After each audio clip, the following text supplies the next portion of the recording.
नमस्कार दोस्तों, मेरा नाम राहुल है। हम लोग हिंदी विषय पढ़ रहे हैं जिसमें हमने एक चैप्टर शुरू किया है उपसर्ग। तो पिछली कक्षा में मैं आपको संस्कृत विषय पर आधारित उपसर्ग जिनकी संख्या 22 होती है। अब देखो, पढ़ने में तो ज्यादा आएंगे लेकिन संख्या मानक रूप से जो ज्यादातर लेखकों द्वारा मान्य है वो कितनी है? 22। तो ये विशेष तौर पे ध्यान रखना आप लोग, ठीक है ना, कि संख्या कितनी है तो सीधा जवाब देना 22। उसकी एक मूल संख्या 22 होती है। हिंदी उपसर्ग में अगर हम बात करें तो यहां से समझने का प्रयास करना कि हिंदी में अगर संख्या को लेके सवाल आए तो बताना कि हिंदी के उपसर्गों की संख्या होती है 13। जैसे पढ़ने को तो हम 13 से ज्यादा पढ़ेंगे, लेकिन अगर संख्या को लेके सवाल आए तो हमेशा बताना 13। पढ़ने को तो देखो अभी 25 के करीब पढ़ेंगे, 24-25, लेकिन संख्या को लेके अगर सवाल आए तो जवाब देना है कि संख्या कितनी होती है? 13। ठीक है, चलिए अब बात करते हैं। तो जैसा पिछली क्लास में पढ़े थे वैसे ही इसमें पढ़ेंगे कि कोई भी उपसर्ग होता है तो उसका अपना एक अर्थ भी होता है। तो सबसे पहले हमें उसके अर्थ को याद करना है कि पहला उपसर्ग है अ, और अ उपसर्ग का अर्थ है रहित और निषेध। ठीक है ना। अब मैंने कल की क्लास में आपको एक चीज बताई थी कि उपसर्ग को पहचानने का सबसे आसान तरीका है उपसर्ग उस मूल शब्द को पहचानना जहां उपसर्ग का प्रयोग किया गया है। जैसे अचेतन शब्द में चेतन एक शब्द है जो मूल शब्द है, इससे आगे लगा है अ उपसर्ग हो गया। अजान में जान मूल शब्द है, अथाह में थाह मूल शब्द है, असाध्य में साध्य मूल शब्द है, अकाट्य में काट्य मूल शब्द है, अटल में टल मूल शब्द है, अलग में लग मूल शब्द है और अछूत में छूत मूल शब्द है। तो ये मूल शब्द है। मैंने बोला था सवाल 3 तरह से पूछा जाता है। पहला, अ उपसर्ग का अर्थ बताइए, पहला सवाल। हालांकि सवाल तो मैं करा ही दूंगा। दूसरा, मूल शब्द के प्रारंभ में उपयुक्त, कोई भी मूल शब्द देंगे उसके प्रारंभ में उपयुक्त उपसर्ग बताइए, ये पूछा जाता है। और तीसरा और इंपॉर्टेंट सवाल आपका पूछ लिया जाता है कि असाध्य शब्द में उपसर्ग बताइए। तो ऐसे करके 3 तरह से सवाल आपको घुमा फिरा के पूछा जाता है और आप तीनों तरह से कर दोगे, है कि नहीं। चलिए देखो, अगला जो उपसर्ग है वो है अपर। अपर उपसर्ग, अपर का अर्थ है पहला। अपर का अर्थ क्या है? पहला। बहुत सही। अब इसमें है अपरिचित, तो चित्त मूल शब्द हो गया। अपराध, आद मूल शब्द हो गया। अपर तो उपसर्ग हो गया, आद मूल शब्द हो गया। अपरान, आन मूल शब्द हो गया। अपराजिता, आजिता अजिता मूल शब्द हो गया। अपरलोक, लोक मूल शब्द हो गया। और अपर बल, बल मूल शब्द हो गया। तो मूल शब्दों की पहचान हम लोग कर पा रहे हैं, और जिस आधार पर हम लोग मूल शब्द पहचान रहे हैं तो मूल शब्द के प्रारंभ में कोई शब्द लगाकर उसके अर्थ विशेष को बदल दिया जाए, अर्थ विशेष को अलग तरह से वर्गीकृत कर दिया जाए तो उसे ही क्या कहते हैं हम लोग? उपसर्ग। Very good. तो मूल शब्द के प्रारंभ में कोई शब्द आए और उस आधार पर उस शब्द की प्रकृति को बदल दिया जाए तो उसे कहते हैं उपसर्ग। जो शब्द की प्रकृति अर्थ के आधार पर प्रकृति, ठीक है ना, वैसे प्रकृति नहीं, अर्थ आधारित प्रकृति बदल जाए। अगला उपसर्ग है अग्र, और अग्र का मतलब होता है सामने, आगे। तो इसमें देखो, अग्र गण्य में गण्य मूल शब्द है, अग्रहाय में आह्य मूल शब्द है, अग्रहार में हार मूल शब्द है, अग्रसर के लिए सर मूल शब्द है, अग्रजन्मा के लिए जन्मा मूल शब्द है, अग्रहरि के लिए हरि मूल शब्द है।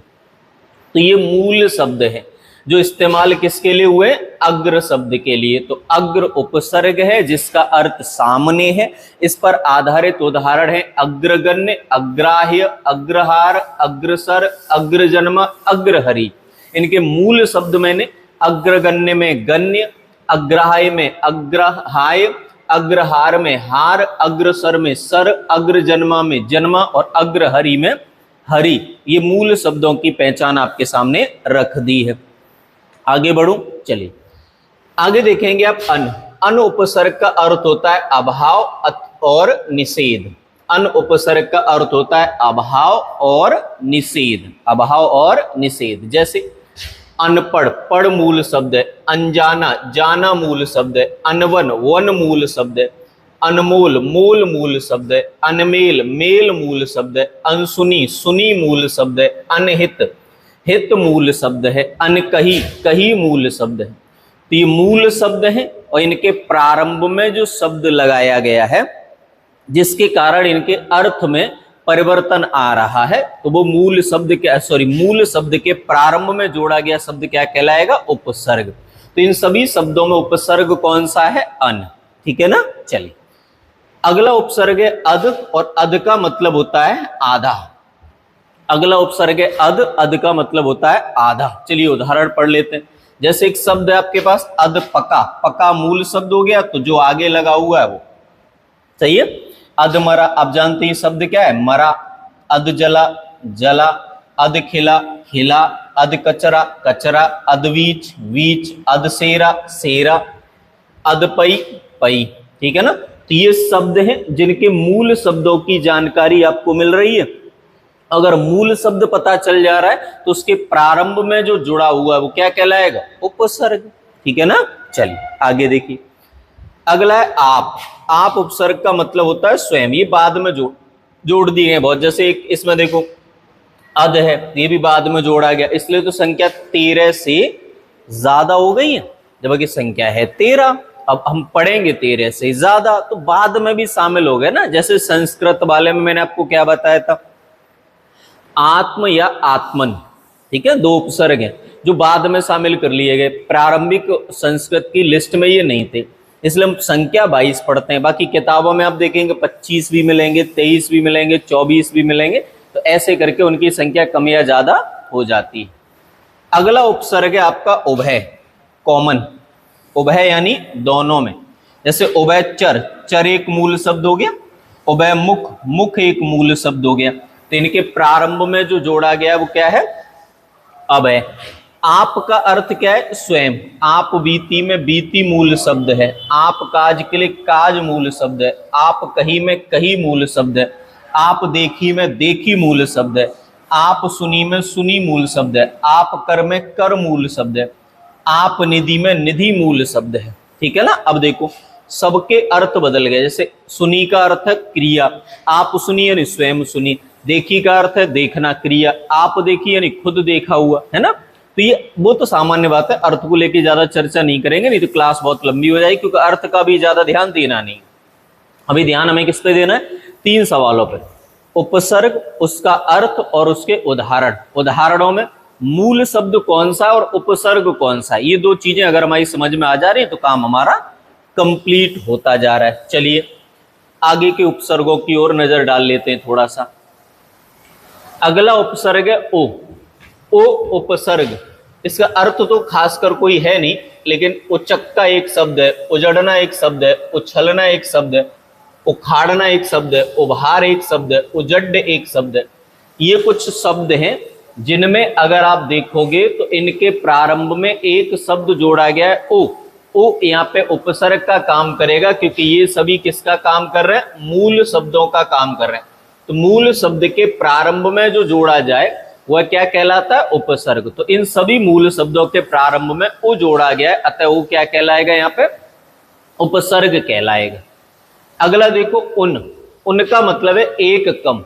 उनका मतलब है एक कम। जैसे 19 20 से एक कम, 29 30 से एक कम, 39 40 से एक कम, 49 50 से एक कम, 59 60 से एक कम, 69 70 से एक कम, 79 80 से एक कम। तो सब जगह इसका अर्थ क्या निकल के आ रहा है? एक कम। तो उन एक उपसर्ग है। उदाहरण उसके ये है, मूल शब्द मैंने उनके आपके सामने आइडेंटिफाई कर दिए हैं। ठीक है ना। तो 29 19 में मूल शब्द क्या है? नीस, क्योंकि ओ। ठीक है, नीस। 29 में 30, ठीक है, 39 में 40, 49 में 50, 59 में 60, 69 में 70, 79 में 82। ठीक है ना। चलिए हालांकि अर्थ इनका अलग है। देखो 80 से एक कम, 70 से एक कम, ये इनके अर्थ है। अगला उपसर्ग है औ। औ उपसर्ग का अर्थ है हीन या निषेध, हीन और निषेध। इसके दो अर्थ हैं, हीन और निषेध। जैसे अगुड़, गुड़ एक मूल शब्द हो गया, औसर, सर मूल शब्द हो गया, औघड़, घड़ मूल शब्द हो गया, औघट, घट मूल शब्द हो गया, औरस, रस मूल शब्द हो गया। तो ये मूल शब्द हो गए जिनके आधार पर आप लोगों ने पहचान लिया है क्या, उपसर्ग, क्योंकि मूल शब्द के प्रारंभ में जो जुड़ा होता है वो उपसर्ग कहलाता है। तो मूल शब्द आपने पहचान लिए, तो मूल शब्द के प्रारंभ में जो जोड़ा गया है वो क्या कहलाएगा, उपसर्ग कहलाएगा। क्लियर मेरी बात, कोई कंफ्यूजन तो नहीं है। चलिए अगला एक उपसर्ग है क का तात्पर्य है बुरा। जैसे कपूत एक उपसर्ग है, सॉरी कपूत एक शब्द है। पूत, कलंक में लंक, कठोर में ठोर, कसूर में सूर, कमर में मर, कमाल में माल, कपास में पास और कगार में गार। ये शब्द हैं जिनमें मूल शब्द हम लोगों ने पहचान लिए हैं। इन्हीं मूल शब्दों के प्रारंभ में जो शब्द जुड़ा है वह क्या कहलाएगा, उपसर्ग, क्योंकि वह उस शब्द के अर्थ में परिवर्तन ला रहा है। कैसे ला रहा है कि भैया कपूत एक शब्द है, पूत माने होता है बेटा, कपूत माने होता है बुरा बेटा। का ने क्या कर दिया, बेटे को बुरा बना दिया, ठीक है ना। चलिए आगे की बात पर आते हैं। अर्थ पे मैंने बोला ना ज्यादा काम अभी नहीं करेंगे, अभी हम ज्यादा काम उपसर्गों को पढ़ने पे करेंगे। अगला एक उपसर्ग है का, इसका मतलब भी है बुरा। कायर में यर, का पुरुष में पुरुष, काजल में जल, कातर में तर, कातिल में तिल, कातना में तना और कायम में यम, काफिर में फिर, कामचोर में चोर। ये मूल शब्द हो गए और इनके प्रारंभ में सब जगह क्या जुड़ा है, का अर्थ क्या है, बुरा, तो का क्या कहलाएगा, उपसर्ग कहलाएगा। वे शब्द जो मूल शब्द के प्रारंभ में आकर उसके अर्थ को परिवर्तित कर देते हैं वे क्या कहलाते हैं, उपसर्ग कहलाते हैं। बहुत बढ़िया। अगला उपसर्ग है को का तात्पर्य भी कुछ उसी तरह से है, बुरा और हीन। जैसे कुरूप, जिसका रूप खराब हो, सही तो कुरूप कहते हैं। कुपुत्र, जिसका पुत्र, कपूत या कुपुत्र की तो बात है। कुकर्म, कर्म खराब हो। कुख्यात, ख्याति तो हो लेकिन बुरे कर्मों की वजह से ख्यातिहीन हो। कुमार्ग, गलत रास्ता। कुपत, गलत रास्ता। कुगत, बुरी गति हो जाए। कुमत, बुद्धि ठिकाने पे न हो। कुकृत्य, काम तुम्हारे बुरे हो जाए। तो ऐसी स्थिति में सब जगह अर्थ क्या निकल के आ रहा है, या तो बुरा या हीन। तो जिन मूल शब्दों के प्रारंभ में नए शब्द जोड़े जाएं और वे नए शब्द उन मूल शब्दों के अर्थ को सामान्यतः परिवर्तित कर दें, उन्हीं शब्दों को कहा जाता है उपसर्ग। जैसे यहां सब जगह क्या उपसर्ग है, का, यहां सब जगह है क और यहां सब जगह है को, ठीक है ना। तो क, का, को, ये तीनों ही उपसर्ग कौन सी भाषा के हैं, वेरी गुड, हिंदी के। सही जवाब। चलिए आगे बढ़ते हैं। आगे के उपसर्गों को पढ़ने से पहले समझ लीजिए, अगला उपसर्ग है ति, और ति का मतलब है तीन। जैसे तिराहा में तीन राहें, मूल शब्द हो गया राह। तिकोना में तीन कोना, मूल शब्द हो गया कौन। तिरंगा में तीन रंग, मूल शब्द हो गया रंग, रंगा नहीं रंग, ठीक है ना। तिपाई में तीन पैरों वाली, तो पाई हो गया। तिकड़ी में तीन दोस्तों का समूह, कड़ी हो गया। तितली में तली मूल शब्द है। तिरछा में रछा मूल शब्द। तिलांजलि में लांजलि मूल शब्द है। अंजलि बेसिकली लांजलि यहाँ पे कह सकते हैं, मूल शब्द है जिसमें एक उपसर्ग जुड़ा हुआ है ते। और जहां प्रारंभ में कोई शब्द जुड़ा हो और मूल शब्द के अर्थ को परिवर्तित कर दे तो उसे हम क्या कहते हैं, उपसर्ग कहते हैं। चलिए अगला है दो। दो के दो अर्थ हैं, एक तो दो और एक बुरा। जैसे दुर्मोहा, दो मुंह वाला या बुरे मुंह वाला। दुबला, अब यहां देखो, दुबला शारीरिक अक्षमता। दुरंगा, दुलत्ती, दुनाली, दुराहा, दुकाल, दुभाषिया, दुशाला आदि ये शब्द हैं जहां कहीं कहीं दो की अनुभूति हो रही है और कहीं कहीं बुरा की अनुभूति हो रही है। तो हमारी समझ में आ गया कि इन सभी शब्दों में जो उपसर्ग है वो कौन सा है, दो।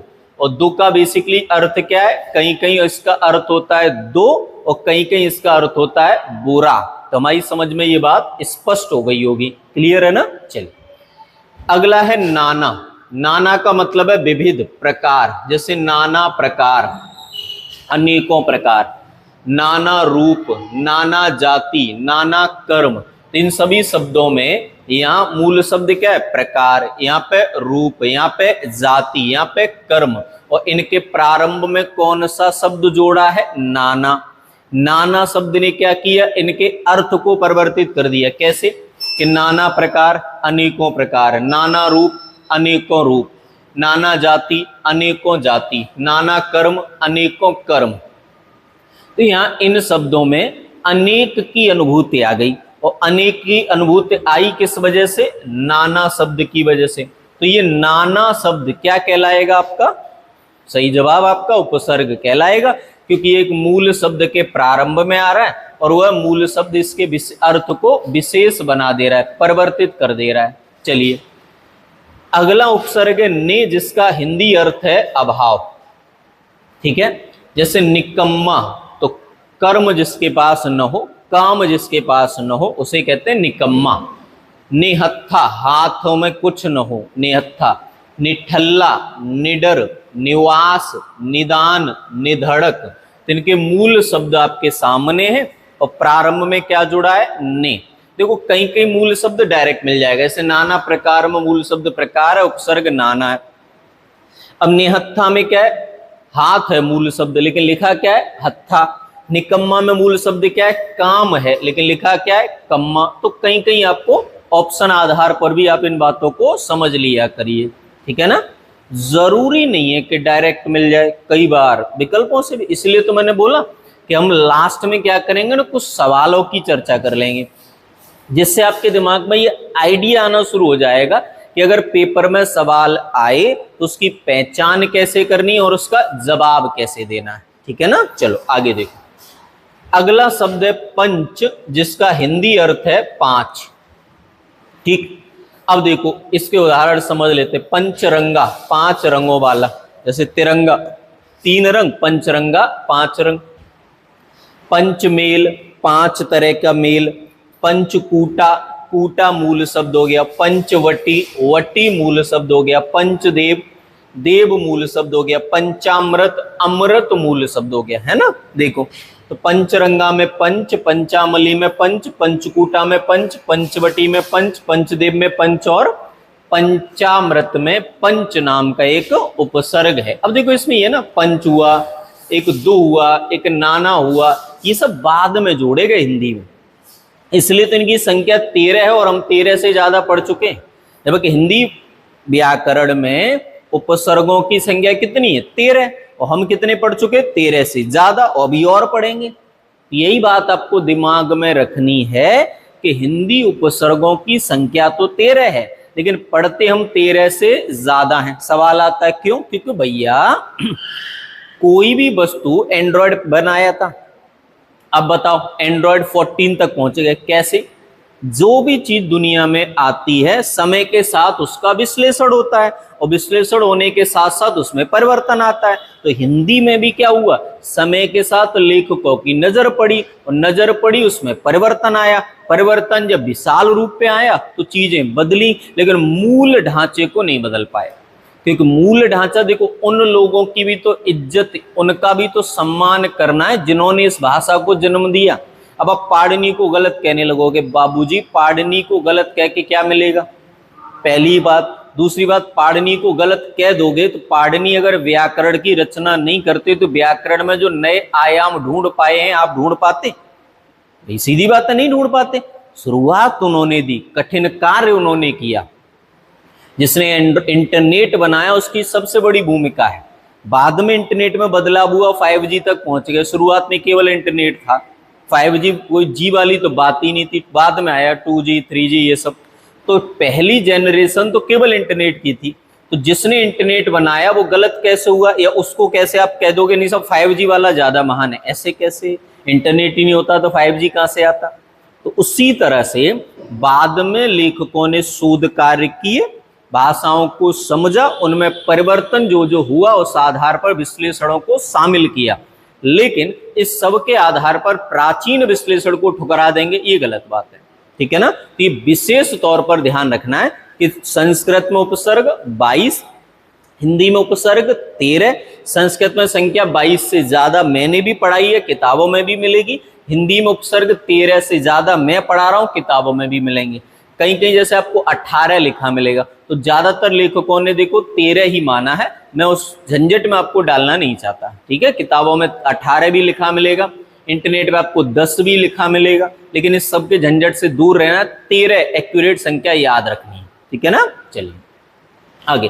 पहले तो संख्या को लेके सवाल पूछा नहीं जाता, फिर भी अगर पूछा जाए तो बता देना।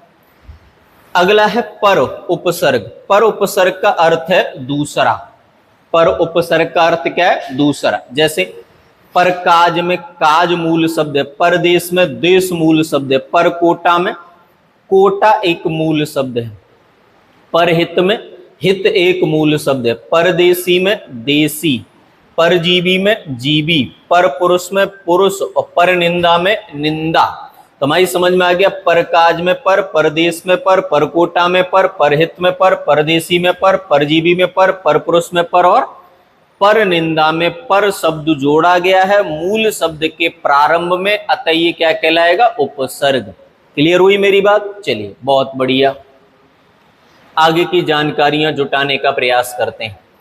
अगला उपसर्ग है बहु। बहु नहीं, बहु। बहु की बहुत चिंता है। बहु, बहु का तात्पर्य होता है ज्यादा।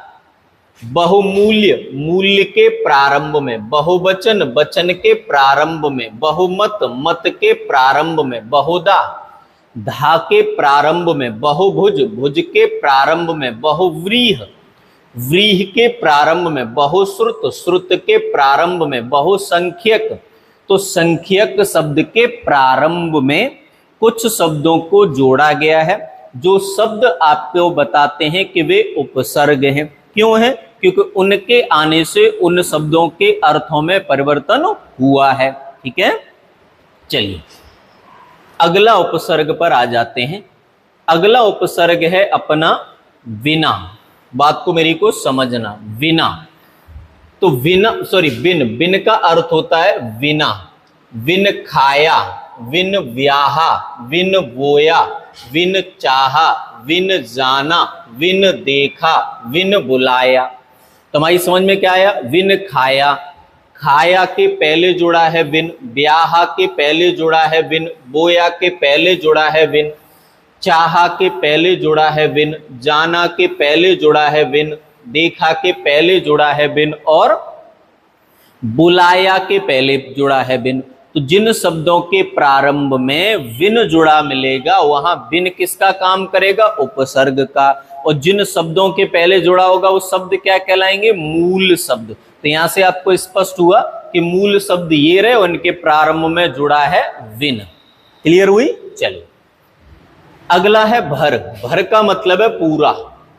जैसे भर पेट, तो पूरा पेट भर गया है ना, अर्थ की ज्यादा जरूरत है नहीं। भरपूर, भरकम, भरसक, भरतार, भरतार पतिदेव, भरमार, भरपाई, भरकोस, भरकोशिश। तो इससे क्या मतलब हुआ? सब जगह भरपेट, पेट पूरा, भर उपसर्ग हो गया। भरपूर यानी जितना है उतना पूरा। भरकम, तो भरकम भार के आधार पर। भरसक जितना हो सकता था उतना पूरा। भरतार पता नहीं क्या अर्थ है इसका। भरमार जितनी आवश्यकता थी उससे ज्यादा। भरपाई जितनी जरूरत थी उतना पूरा, उसके बदले। भरकोश जितना चल सकते जितनी आवश्यकता थी उतना पूरा। भरकोशिश जितनी कोशिश कर सकते थे उतनी पूरी कोशिश। तो सब जगह अर्थ की जरूरत नहीं है, आपको जरूरत है मूल शब्द और उपसर्ग की। तो मूल शब्द देखो, भरपेट में पेट, भरपूर में पूर, भरकम में कर, भरसक में सक, भरतार में तार, भरमार में मार, भरपाई में पाई, भरकोश में कोश और भरकोशिश में कोशिश। ये आपके मूल शब्द हो गए। और इन सब के प्रारंभ में जुड़ा हुआ है क्या? भर। तो ये भर आपका क्या कहलाएगा? उपसर्ग कहलाएगा। क्लियर है मेरी बात? चलिए अगले एग्जाम्पल पे आ जाऊं। बढ़िया। अगला उपसर्ग है स। स का अर्थ होता है सहित।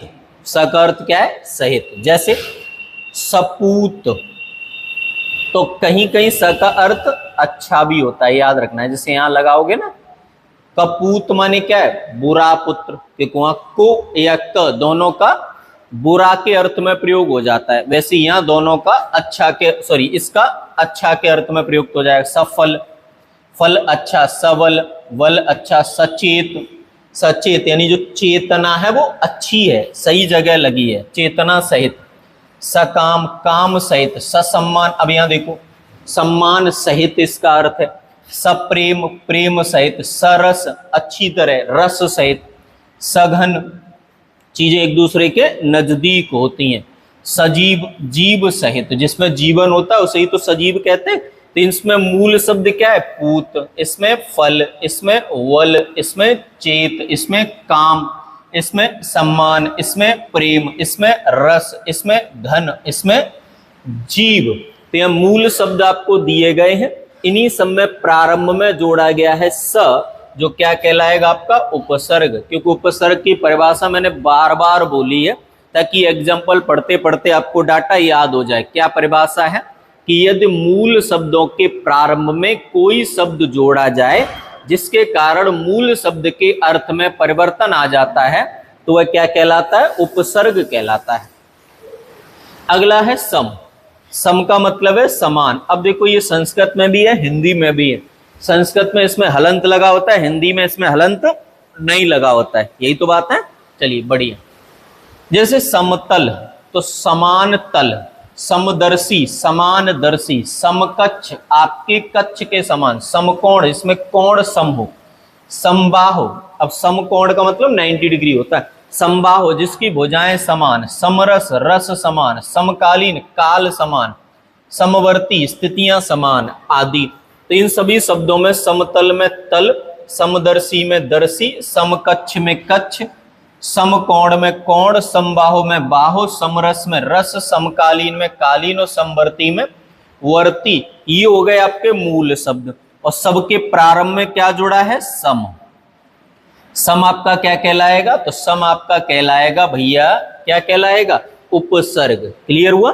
तो अब एक चीज गौर करना, देखो हमने कितने पढ़े सम, 1 2 3 4 5 6 7 8 9 10 11 12 13 14 15 16 17 18 19 20 21 22 23 24 25।